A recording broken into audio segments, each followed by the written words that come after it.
জগন্নাথ মন্দিরে, পুরীতে জগন্নাথের একজন সেবক, এটা 400 বছর আগের ঘটনা, উনি সকালে জগন্নাথের পোশাক পরিবর্তন করতে গিয়ে দেখে আজকাল প্রতিদিন সকালে দেখা যাচ্ছে পোশাকগুলো ছেঁড়া, চারিদিকে পোশাকগুলো কেটে কেটে গেছে, ছুরি দিয়ে যেমন ছেঁড়া যায়।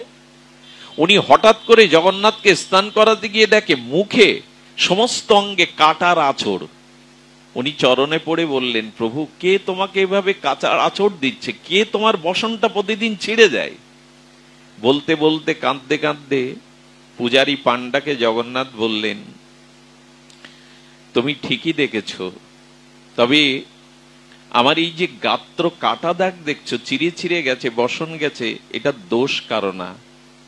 আমি প্রতিদিন ওই ফুলের বাগানে টোটাই যাই, ফুলের বাগানে ওই ফুলের কাটা লেগে আমার কাপড় অঙ্গ প্রত্যঙ্গটা চিরে চিরে যায়। কেন যাও? তোমাকে তো ফুল দেয়া হয়। বলে, কেন যাই জানো?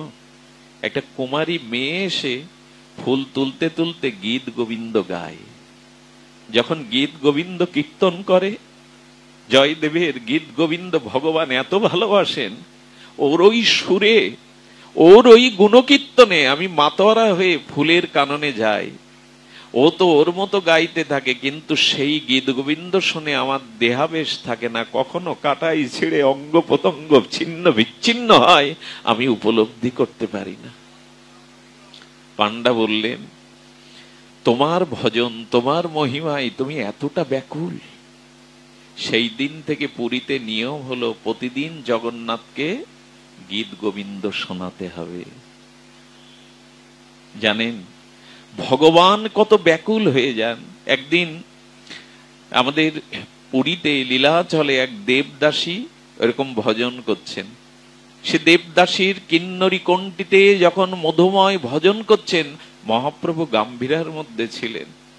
মহাপ্রভু গাম্ভীরার মধ্যে থেকে সমস্ত বাহ্যিক আবেশ ভুলে গিয়ে দৌড়ে যাচ্ছেন, দৌড়ে যাচ্ছেন। ওই যে গাইছে তাকে দেখবে বলে উনি দৌড়ে যাচ্ছেন সেই সুরের আবেশে।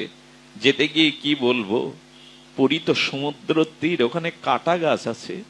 প্রভু সেই কাটা গাছে পড়ে গিয়ে সমস্ত শরীরটা ক্ষত বিক্ষত রক্তাক্ত হয়ে যাচ্ছে, তবু প্রভুর সাড় নাই, তবু প্রভুর সাড় নাই। প্রভু ছুটে যেতে যাবে, অঙ্গ সেবক গোবিন্দ দাস এসে জড়িয়ে ধরলেন। করছো কি প্রভু?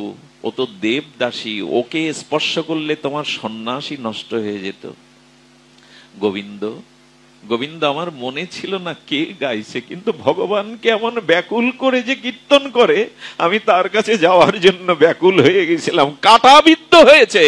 তবু বলে, এই হলো রুচি।